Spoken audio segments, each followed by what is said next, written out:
ازيكم عاملين ايه؟ ده اول فيديو من سلسلة الفيديوز اللي انا هعملها لكم عن الحمل او عن المعلومات اللي انتي محتاجة تعرفيها عن الحمل بشكل عام. النهاردة اول فيديو. اول حاجة عايزة اقولها لكم ان الحمل عبارة عن 3 مراحل. اول 3 شهور دي مرحلة، تاني 3 شهور دي مرحلة تانية، واخر 3 شهور. دايما هنلاقي الروتين او الكلام عموما عن كل مرحلة فيهم متشابهة. يعني اول 3 شهور بيبقى نفس الادوية، نفس روتين الاهتمام بالصحة او الاكلات او الحاجات اللي بنعملها في اول 3 شهور دايما متشابهة، وهكذا في الثلاثة اللي في النص والثلاثة الاخيرة. خليني ابدا معاكم باول 3 شهور. خليني اتكلم في نقطة الادوية. ايه الادوية اللي انتي بتاخديها في اول 3 شهور من حملك؟ اول 3 شهور من الحمل ما بناخدش اي ادوية خالص بدون استشارة الطبيب. يعني بنحاول نتجنب على قد ما نقدر موضوع الأدوية ده خالص. بالنسبة للدكتور في الغالب هيكتب لك الفوليك أسيد، دي الحاجة الأساسية اللي بتتكتب في أول 3 شهور. الفوليك أسيد عندنا دي عبارة عن فيتامينات، عبارة عن أحماض، اللي هو حمض الفوليك أسيد. ده موجود عندنا في السوق المصري بتركيزين. ال 500 مايكرو جرام ده اللي بيتاخد في كل حالات الحمل او في اغلب حالات الحمل، اللي هي الحالات العادية اللي ما فيش لا قدر الله في قلق او حاجة مش طبيعية فيها.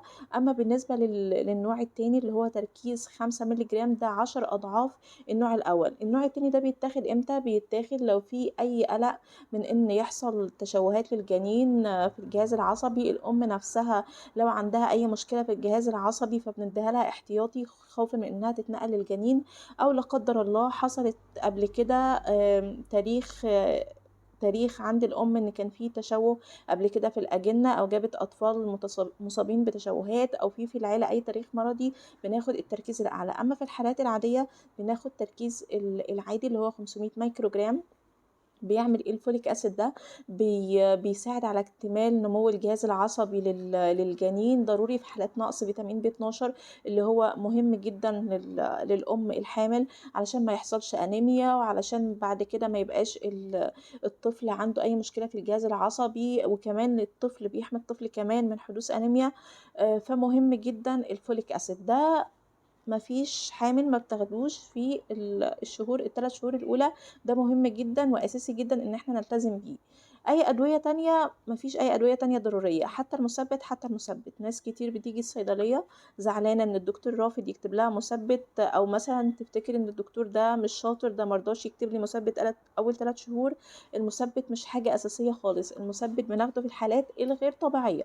يعني لو واحدة ظروفها في الحمل تحتاج مثبت، عندها ضعف في بطانة الرحم، عندها قبل كده السابقة لإجهاض أو حاجة، حصلت إجهاض متكرر قبل كده عندها، ده أساسي الطبيب بيكتب لها مثبت. لكن في غير كده ما دام الوضع مستمر ما بنحتاجش مثبت حتى أول 3 شهور. فالمثبت مش حاجة إلزامية للحامل في أول 3 شهور خالص، وما ينفعش تاخديه من نفسك، وما ينفعش حد يوصفهولك.